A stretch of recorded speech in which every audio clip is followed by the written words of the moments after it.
സാമൂഹിക മാധ്യമങ്ങൾ മലയാള ഭാഷയിൽ വ്യാപകമായതിനു ശേഷം ഇന്ന് വരെ കാണാത്തത്ര അതിശക്തമായ പബ്ലിക് റിലേഷൻ വർക്കാണ് നടന്നുകൊണ്ടിരിക്കുന്നത്. രണ്ട് പക്ഷത്തും, ഇത് ഭരണപക്ഷത്ത് മാത്രമല്ല പ്രതിപക്ഷത്തും.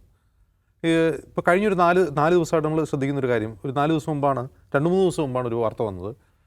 CPM-ൻ്റെ സൈബർ എന്നാണ് ക്യാമ്പിൽ പൊട്ടിത്തെറി, 2-3 പേര് അതിൽ നിന്ന് മാറി നിൽക്കുന്നു, അങ്ങനെ പറഞ്ഞൊരു വാർത്ത വന്നിരുന്നു. എല്ലാ ചാനലുകളും ആ വാർത്ത കൊടുത്തിരുന്നു. പക്ഷേ പിന്നെ നമ്മൾ കാണുന്നത്, പിറ്റേ ദിവസം MV നികേഷ് കുമാർ, അവരുടെ സോഷ്യൽ മീഡിയ ഹെഡ് എന്ത് ചെയ്യുന്നു, ഒരു പോസ്റ്റ് ഇടുന്നു. MV നികേഷ് കുമാറിൻ്റെ സ്വേച്ഛാധിപത്യം അവസാനിപ്പിക്കാൻ നിങ്ങൾ കടന്നു വരൂ, ആളുകളെ കൂടുതൽ ഹയർ ചെയ്യാൻ വേണ്ടിയുള്ളൊരു കോളാണ് നമ്മൾ കാണുന്നത്. പക്ഷേ ഞാൻ അവിടെയല്ല അത് കാണുന്നത്.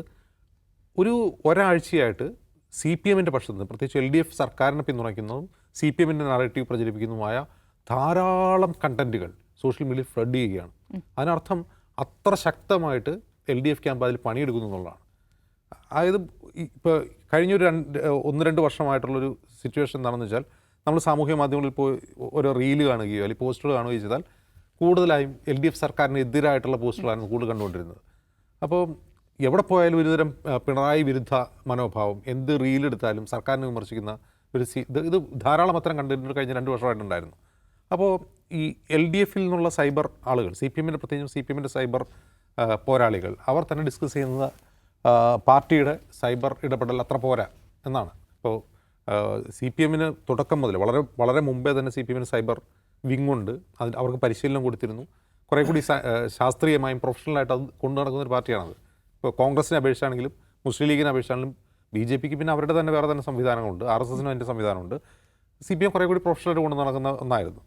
പക്ഷേ കഴിഞ്ഞ 2 വർഷമായിട്ട് അവർ വീക്കാണെന്ന് തോന്നുകയും ഈ പറയുന്ന ധാരാളം കണ്ടൻറ്റുകൾ സർക്കാരിനെതിരെ വരികയും ചെയ്തു. അപ്പോൾ അതിനെ CPM വിശേഷിപ്പിച്ചത് അത് കനകോലു എഫക്റ്റ് ആണെന്നാണ്. അതായത് കോൺഗ്രസ് സർക്കാർ വിരുദ്ധ വികാരം ഉണ്ടാക്കാൻ വേണ്ടി, കൃത്രിമമായി തന്നെ ഉണ്ടാക്കാൻ വേണ്ടി കനകോലുവിൻ്റെ ഉപദേശം അനുസരിച്ച് സാമൂഹ്യ മാധ്യമങ്ങളിൽ ഇടപെടുന്നു എന്ന ആരോപണം CPM-ൻ്റെ ഭാഗത്തുനിന്നുണ്ടായിരുന്നു.